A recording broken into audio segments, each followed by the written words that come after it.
cover me within your mighty hands. When the oceans rise and thunders roar, I will soar with you above the storm. Father, you are king over the flood. I will be still, know you are God. Find rest, my soul. Find the rest, my soul, in Christ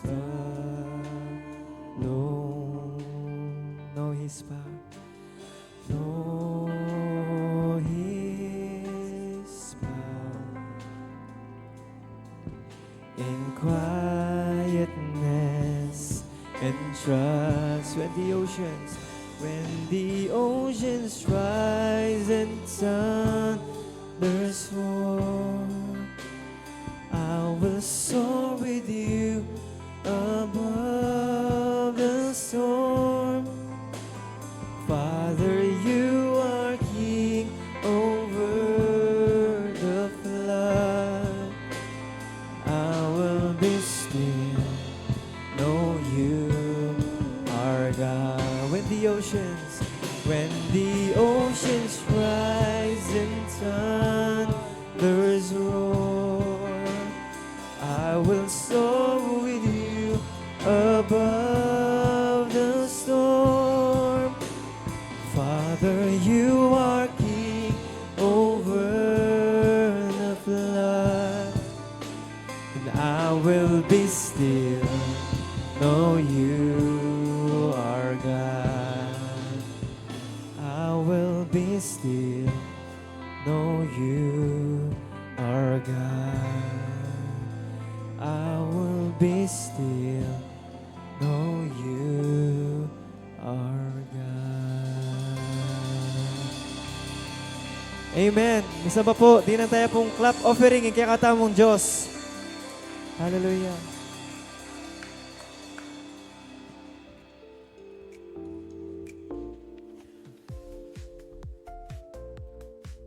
Amen. Praise God. Purihin po ang Diyos sa gitna ng bagyo. Ano po ay pwede tayong sumamba at magpuri sa Diyos. Gusto po nating welcome muna. Ano po, si Sister Rose, kapatid po ni Sister Ruby. Bayaw ko po, nandyan po siya.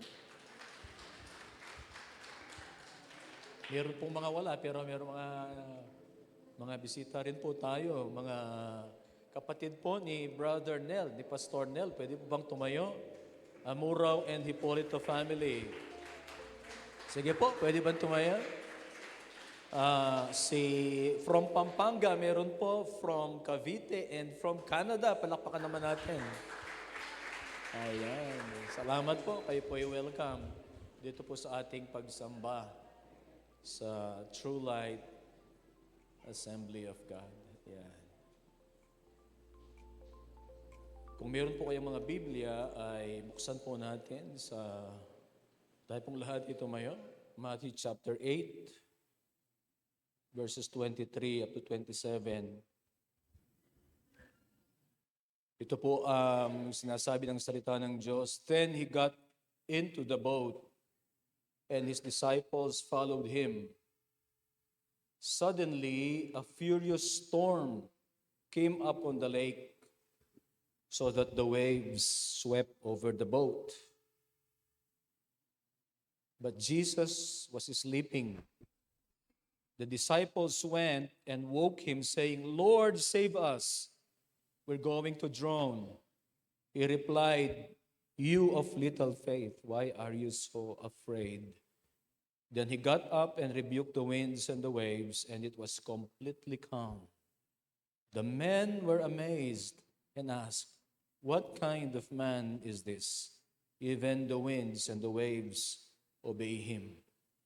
Tayo po'y manalangin. Nagpapasalamat kami, Panginoon, sa isa pong pagkakataon na inyo pong ibinigay so that we can honor you and praise you. We can gather together to glorify your name.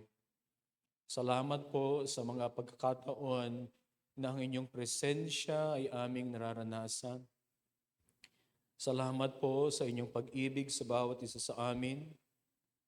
Patuloy po hinihiling namin ang pagkilos ng banal na Espiritu sa aming kalagitnaan. Patnubayan mo po kami. Hiling namin, O Diyos, na buksan mo ang aming mga puso at ang aming mga kaisipan upang, O Diyos, kami po ay makinabang sa may papangaral na mensahe ngayon. Dalangin namin na tama, O Diyos, ayon sa inyong kalooban, ayon sa Biblia, O Diyos, ang may papangaral ngayong umaga. Lord, we praise you, and Lord, we honor you. We thank you, Lord. This is what we pray in Jesus' name. Amen. Tayo po ay pumaharap sa isa sa marahil pinakamalakas na bagyo. Ano po? I think we're signal number 3 na? One of the greatest storms that would hit the Philippines. Importante po na tayo po ay mag-prepare dito. At ako po ay naniniwala na ang Diyos ay tutulungan tayo. Ako po ay naniniwala na ang Diyos poprotektahan po tayo. Ano po? Sapagkat wala po tayong magagawa dito. Mayroon po akong article na nabasa po noon, ano po, na ang mga bagyo na dadaanan po ng Pilipinas o na mararanasan ng Pilipinas ay parating palakas. Of course, mayroong mga mahina, pero mayroong mga malalakas na mga bagyo, ano po. And we need to brace ourselves for stronger typhoons because of the change in weather conditions. At kung minsan, ang devastation nito ay mas lumalala pa dahil kung minsan doon po sa gawan ng tao, ano po, pagpapabaya, ano po, yung mga dapat na maayos na mga proyekto ay hindi po nagagawa ng maayos. Strong typhoons will devastate everything in its path. Naalala ko po ang isang libro nung pong ako ay high school. Matagal na po yun, mga 1985, ano po, 84, 85. Nasa library po ako, hindi man ako gaanong nagbabasa. Kaya I am flipping a book. Ano po? At nakita ko po yung isang pamilya na nananalangin. Meron pong bagyo doon sa istorya at napakalakas din ng bagyo. Pero merong pamilya na nasa loob po ng bahay nila. They were kneeling, father, mother, tapos yung kanyang they were kneeling doon po sa bed, and they were praying.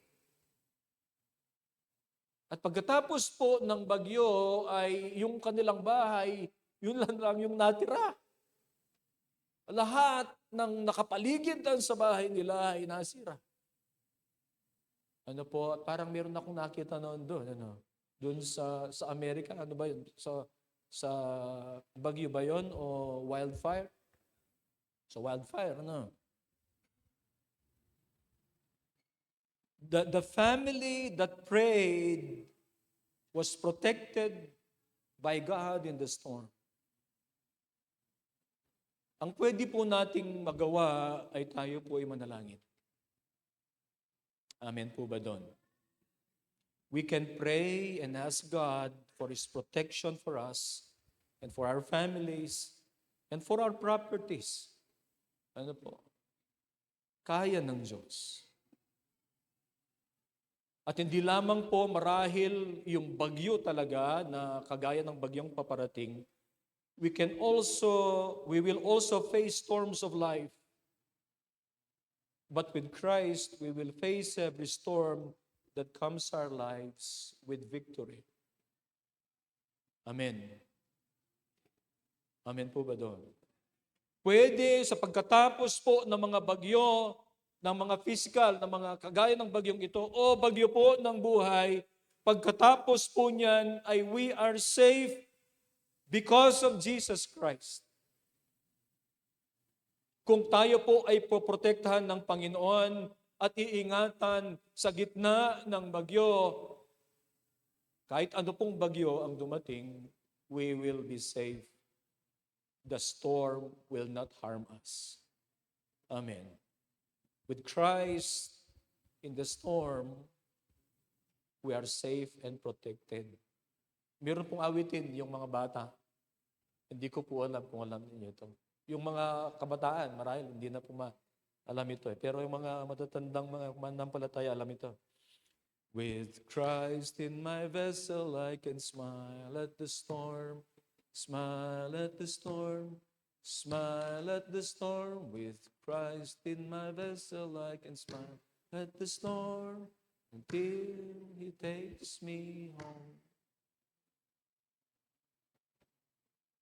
With Christ in the storm. Ang sabi po ng verse na binasa po natin ay, then he got into the boat and his disciples followed him. Dapat ang isang mananampalataya o ang isang tao ay nandun sa presensya ng Panginoon. Pipiliin niya to be with Jesus all of his life, to be with Jesus in the midst of the storm. Storms will come. Storms of life, and even this kind of storm. Ano po, darating po ang mga yan. Some will be manageable, but some are stronger than our ability to cope. At kung minsan wala na tayong magagawa, kundi, halimbawa, putulin yung mga halaman, ano po, para hindi. Pero ang mga yan ay, ano ba ang magagawa niyan kung ang bagyo ay super typhoon, ano po, ang mga 175 hanggang 200 pataas. Wala po tayong magagawa diyan. Ano po? Mga devastation po ang dadalhin po niyan. Ano po? Some are devastating storms, ano po, and may leave us broken after that. Storms of life. And even this kind of storm. But Jesus, in the midst of the storm, ano po, magiging payapa. Pagkatapos po ng even the storms of life that may leave us broken, pagkatapos po niyan, ang Panginoong Jesus would heal the broken. He would heal the broken-hearted. Ano po? Ang presensya po ng Panginoon, it does not prevent us in experiencing the storm. Jesus' presence does not prevent storms. Kasi tingnan po ninyo, no? Nandun po si Jesus. Nandun siya. Then he got into the boat and his disciples followed him. Nandun siya, pero sabi ng verse 24, suddenly, a furious storm came up on the lake. Nandun si Jesus. Ibig sabihin po nito, kahit nandun si Jesus, makakaranas ng bagyo.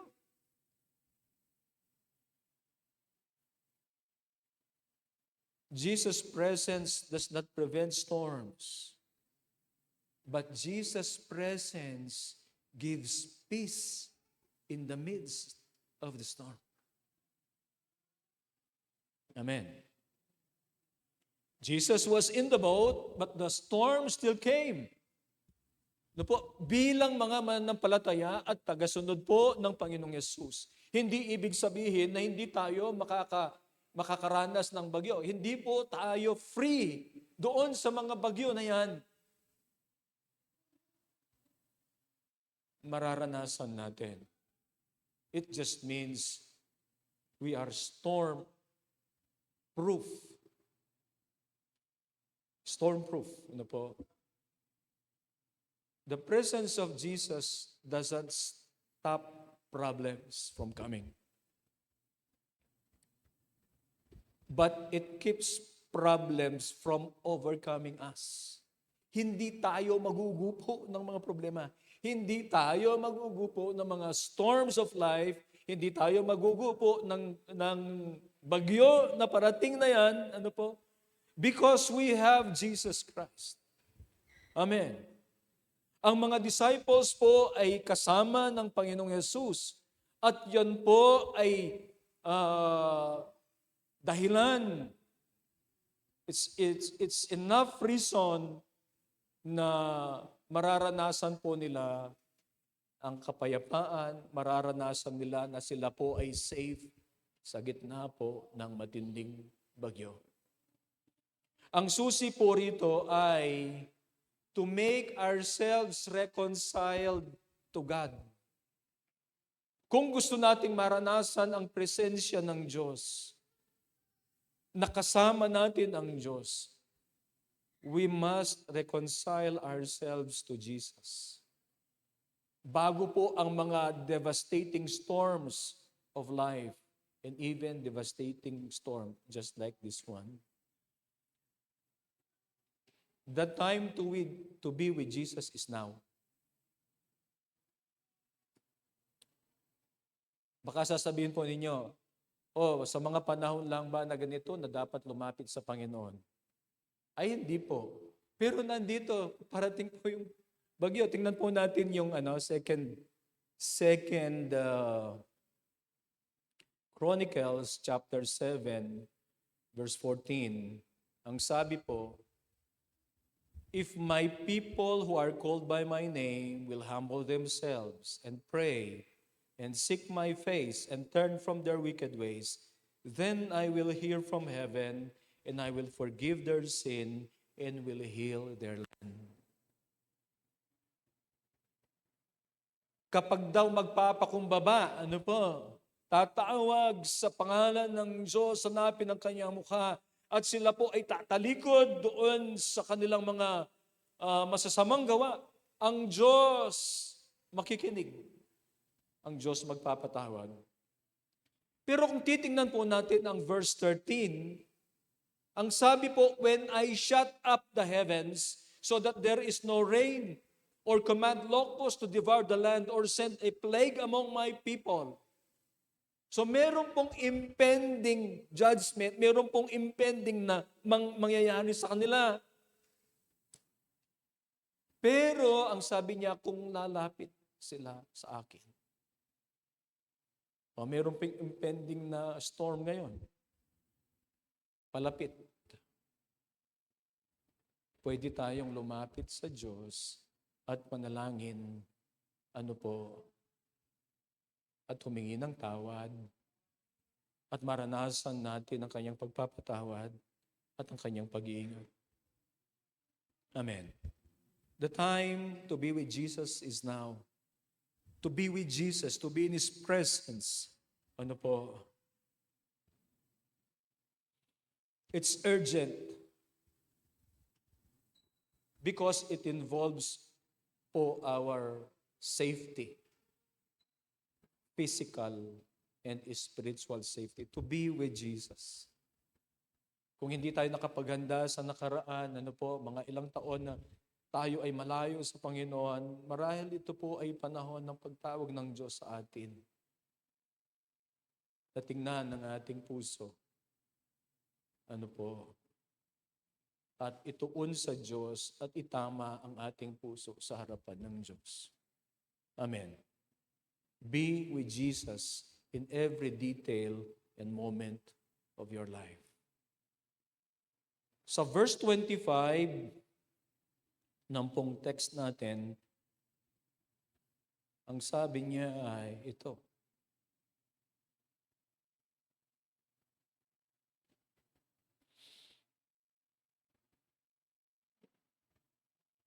The disciples went and woke him, saying, Lord, save us. We're going to drown. At ako po iniisip ko, nandito rin si Peter. Nandito rin po si John. Pero sa panahon po na ito na napakadelikado, tumawag sila sa Panginoon at sabi nila, Lord, iligtas mo po kami. Lord, malulunod kami. Iniisip ko rin po kasi, di ba marunong naman lumangoy si Pedro at saka si John. Kasi mangingisda sila eh. Pero marahil napakalakas po ng bagyo. Lagang malulunod sila. Ang Panginoong Hesus, tinuruan po tayo na tumawag sa Diyos, tumawag sa Kanya. Tayo tumawag sa Diyos. Ang sabi niya, this is how you should pray, our Father in heaven. No, meron tayong relasyon sa Diyos. Sinasabi ng Panginoong Hesus na ang Diyos, siya yung ating Father. We can call to Him. Tinuruan tayo ng Panginoong Hesus na manalangin sa Diyos. To have fellowship with God at humingi sa Diyos. Sabi niya, ask, you will receive. Seek, you will find. Knock and the door will be opened for you. Tinuruan tayo ng Diyos na manalangin. Lalong-lalo na po sa panahon ng danger. Si Peter po ay tumawag sa Panginoong Hesus nung siya rin ay nalulunod. John chapter 14 verse 30. Matatandaan po niyo yun, nung siya po ay naglalakad doon po sa maglalakad sa tubig at naramdaman niya yung lakas din ng hangin, yung lumalaki yung mga alon. At doon sa kanyang paglalakad, ay naramdaman niya yung siya ay unti-unting lumubog. Sabi po ng Biblia, unti-unting lumubog. Hindi man biglang na lumubog eh. Unti-unting lumubog. At nung siya po naramdaman niya na siya po ay lumulubog, siya po ay tumawag sa Panginoon at ang sabi niya, Lord, save me. Lord, save me. Yan daw po ang shortest prayer na pwede nating sambitin. Lord, iligtas mo po ako. Tumawag si Pedro sa panahon na siya po ay nalulunod. Panahon na ito po ay panganib sa kanyang buhay. Lord, save me. Tinuturuan tayo ng Diyos na tumawag po sa Kanya. Sa Matthew 15, meron pong babae, Canaanite woman, at siya po ay humihingi ng tulong. Sabi niya, Lord, help me. Si Peter sabi niya, Lord, save me. Itong babae pong ito, Lord, help me. Ang Panginoong Hesus, pakikinggan po niya ang ating tawag. Tawag ng tulong at tawag po ng pagliligtas niya. Amen. Alam ng Panginoong Hesus kung ano po ang gagawin niya. Madalas sa ating pong buhay, lalong-lalo na we are in danger at marami tayong iniisip, marami tayong mga inaalala, madalas hindi po natin alam kung ano ang gagawin natin. We do not know what to do. Pwede po tayong parating lumapit sa Panginoon at doon mararanasan natin ang Kanyang tulong.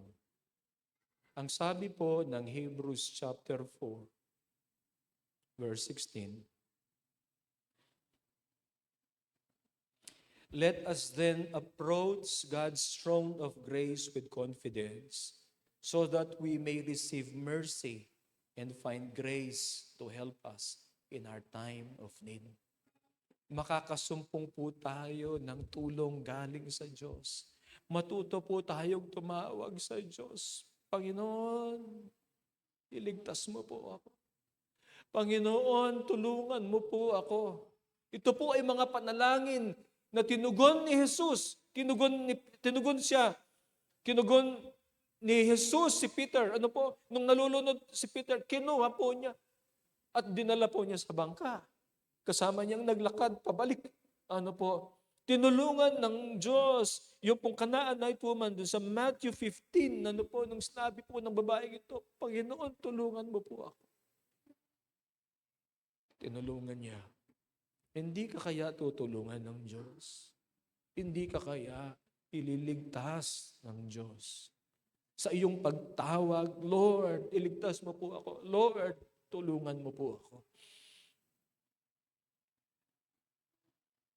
He will do for us acts that we cannot do for ourselves. Kasi hindi natin alam yung gagawin natin. Pero siya, alam po niya. And He will do for us acts that we cannot do for ourselves. Like what? Like calming a storm. Kaya ba natin pakalmahin ng bagyo? Siya lang ang pwedeng magpakalma po niyan. At kahit hindi po niya kalmahin yan, ano po, tayo ay poprotektahan ng Diyos in the midst of the storm. Ano po? At ang kailangan po natin, we sincerely call on the name of the Lord. We sincerely call on the name of Jesus. There is power in the name of Jesus. Amen. Hindi po natin ito kaya sa ating mga sariling kakayahan. Meron po tayong hangganan. Ano po? Kailangan natin ng Diyos. Kaya tayo ay tatawag sa Diyos. Kung minsan tayo po ay dinadala ng Diyos dun sa mga sitwasyon na wala na po tayong magagawa upang tayo po ay tumawag sa Kanya.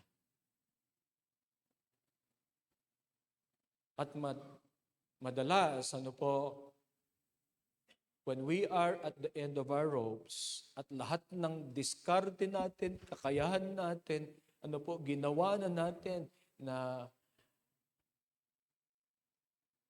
wala na tayo. At in-acknowledge natin ang Diyos, doon po hindi tayo mabibigo. Kapag tayo ay umasa sa Diyos. Ang mga Israelites po, they were pursued by the Egyptians. Lumabas po sila sa Egypt by the power of God.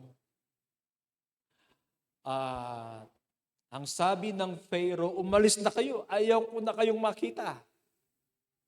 And as a people, approximately 2.5 million people, sila po ay umalis ng Egypt at sila po ay pupunta sa Promised Land. Ano po? Pero nag-iba ang isip po ng Pharaoh. Sabi niya, ano ang ginawa ko? Paano sila mabubuhay? Ano po? Ang tagal ng mga slaves ng mga Israelites. Paano mag-iiba yung kanilang mag-iiba yung kanilang pamumuhay? Ano po? Anong ginawa po niya? Habang ang mga Israelites po ay papunta sa paalis po ng Egypt, sila po ay hinabol ng mga Egyptians. At wala pong magawa yung mga Israelites. Ano po, nakita nila, paparating na yung mga kalaban po nila, yung mga Egyptians. At nandito po ang Red Sea. Marahil sumisigaw sila at sinisisi po nila si Moses. Pero ang Diyos gumawa po ng paraan, at ang alam natin ng istorya, sila po ay nakadaan, gumawa ng God made a way, upang sila ay makadaan po sa sa dagat. At nang sila po ay habulin ng mga Egyptians, nagsara po yung dagat. At sila po ay nakaligtas. God will make a way when there seems to be no way. Ang sabi ng salita ng Diyos, ang Diyos kaya niya na gumawa po ng streams in the wilderness. Siya lang ang makakagawa po nun. Tumawag tayo sa Kanya. Let us call unto His name. Lord, save me. Lord, help me. Amen. Ang sabi po ng verse 26,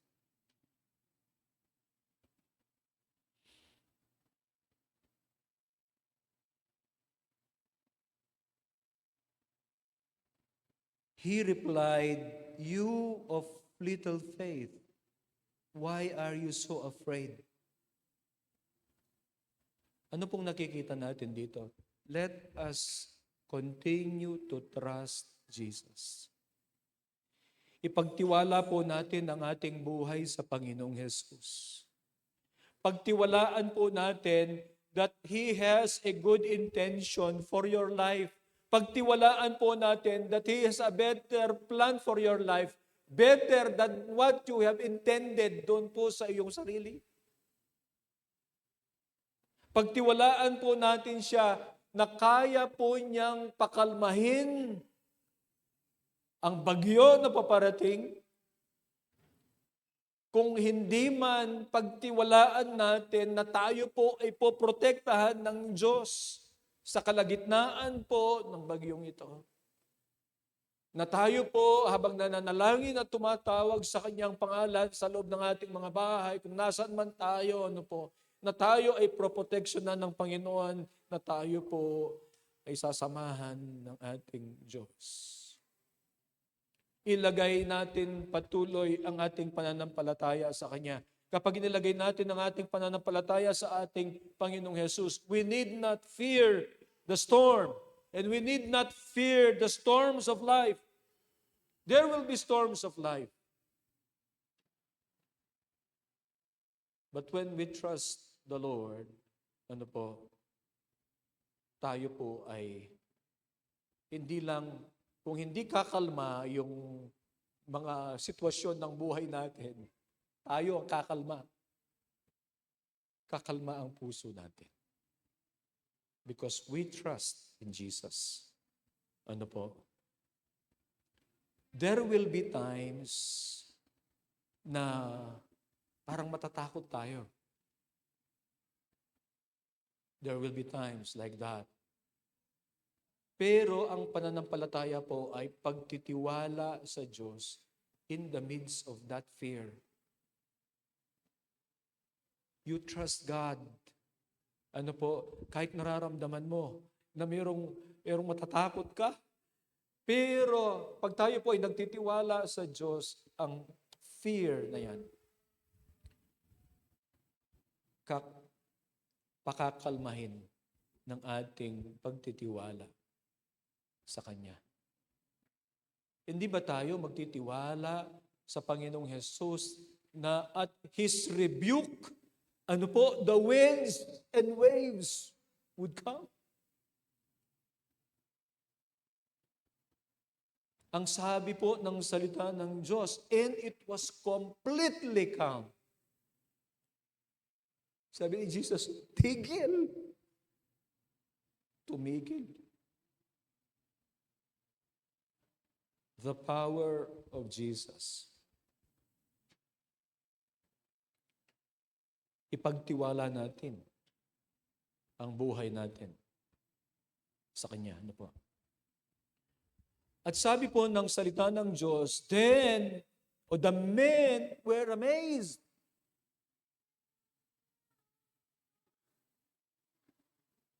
What kind of man is this? Even the winds and the waves obey Him. Hindi ba tayo dapat mamamangha sa Panginoong Jesus kagaya ng mga disciples? Sa kaya niyang gawin? Dapat rin po tayong mamangha kagaya po ng mga disciples. Mamangha tayo sa kapangyarihan ng Panginoong Jesus. Sino ba ang pwedeng mag-rebuke ng mga hangin o kaya ng mga alon at ang mga ito po ay susunod? Only God can do such a mighty act. At tayo po ay nagtitiwala sa Diyos na ito. At tayo po ay dapat mamangha kagaya ng mga disciples. Tingnan po natin. Ang mga disciples, nung una, they were afraid. Ano po? Tingnan natin yung verse 25. The disciples went and woke him saying, Lord, save us. Lord, we're going to drown. If we read between the lines, makikita po natin yung kanilang takot. Ano? Pero the disciples moved from fear to awe of Jesus. Natatakot sila nung una. Pero ano po nagsabi ng rebuke ni Jesus po yung bagyo, yung mga malalakas na alon at ito po ay nag-calm down. Sabi ng Bible, completely calm. The disciples were moved from fear to awe. Namangha sila. They were amazed. From fear to amazement. From fear to awe. At dapat maging ganun po tayo. From fear to awe, yung mamamangha tayo sa pwedeng gawin ng Panginoon o mamamangha tayo sa Kanyang ginagawa. Sometimes the storms, when I say storm of life and even storms like this, ano po? The storms give us a better understanding of who Jesus truly is. Kasi po sa mga pagkakataong ganito, ang Panginoon magpapakita siya, ipapakita niya that He is in control, that He is Lord of all, that He is King of kings.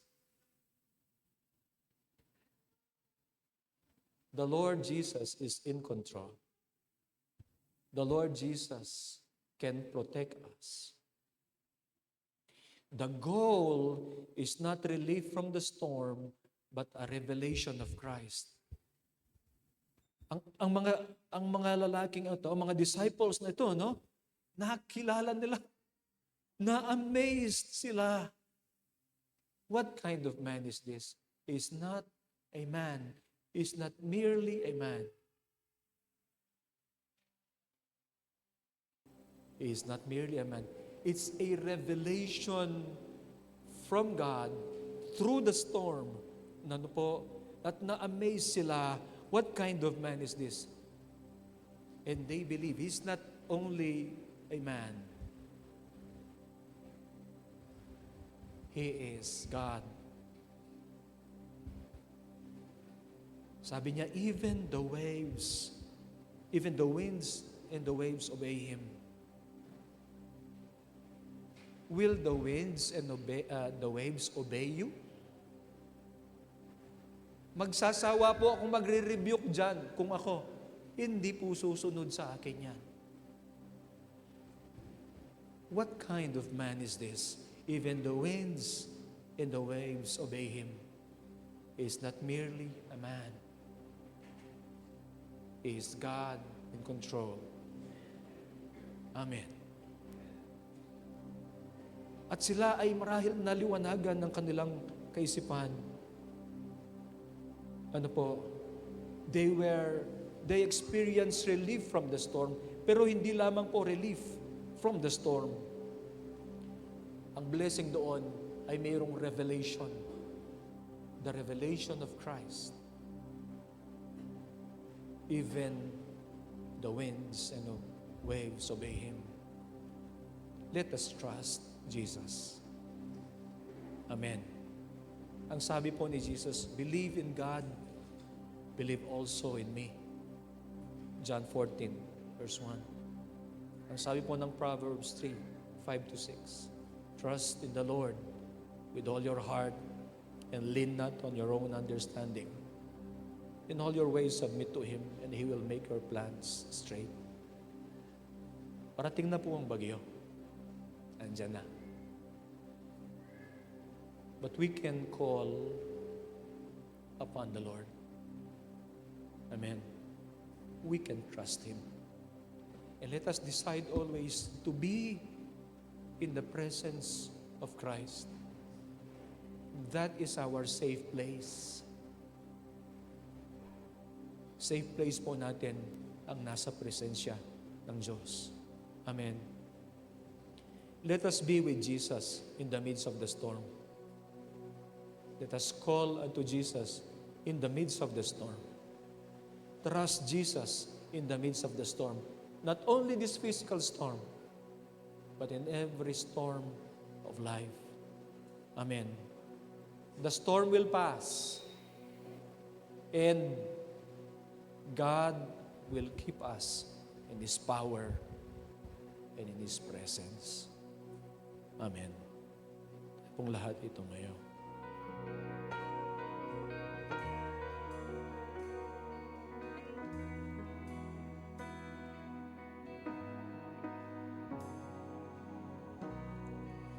Panginoon, ang nais ko, kagandahan mo ay pagmasdan, ang pag-ibig mo sa aking tugon. Kailan may di pababayaan sa iyo lamang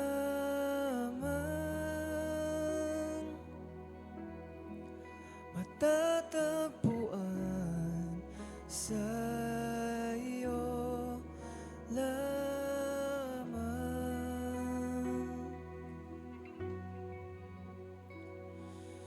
Mananatili sa iyong lilim at sasambahin ka sa dakong lihim. Mananatili sa iyong lilim nang masumpungan ka sa dakong lihim.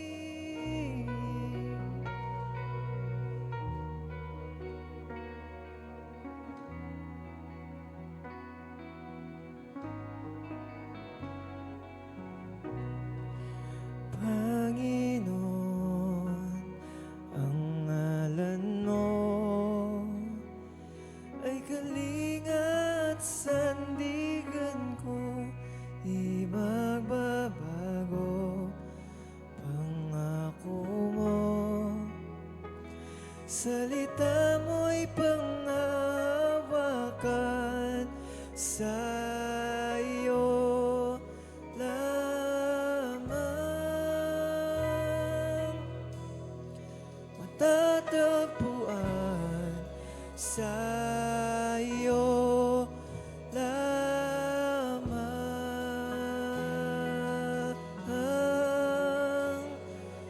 Mananatili sa iyong lilim at sasambahin ka sa dakong lihim. Mananatili sa iyong lilim nang masumpungan ka sa dakong lihim. Mananatili sa iyong lilim at sasambahin ka sa dakong lihim. Mananatili sa iyong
masumpungan ka sa dakong lihim, mananatili sa Nanatili iyong kami sa iyong presensya, Panginoon. sasambahin ka sa dakong lihim, mananatili sa iyong lilim.